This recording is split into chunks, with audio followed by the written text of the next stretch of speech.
റഹ്മത്തായില്ലേ Mecca പതിയിലണഞ്ഞില്ലേ ആമീന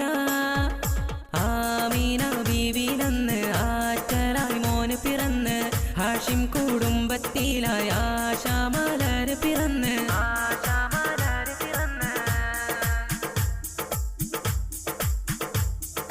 Kisra Kaiser ഞെട്ടി വിറച്ചൊരു രാവിൽ തിരുനബി അണവായി ഔസും കസ്റജും പോര് മറന്ന് ഔന്നിത്യത്തിൻ പടവേറി സ്വല്ലല്ലാഹു അലാ മുഹമ്മദ് സ്വല്ലല്ലാഹു അലൈഹി വസല്ലം അജ്ഞത കൂരിരുളാകയും നീങ്ങി ഹക്കിൻ വെളിച്ചം പ്രഭയായി പേർഷ്യയിലെത്തി ജ്വാലയണഞ്ഞു വിസ്മയ താരം വരവായി മാലിക്കിൻ തിരുനബി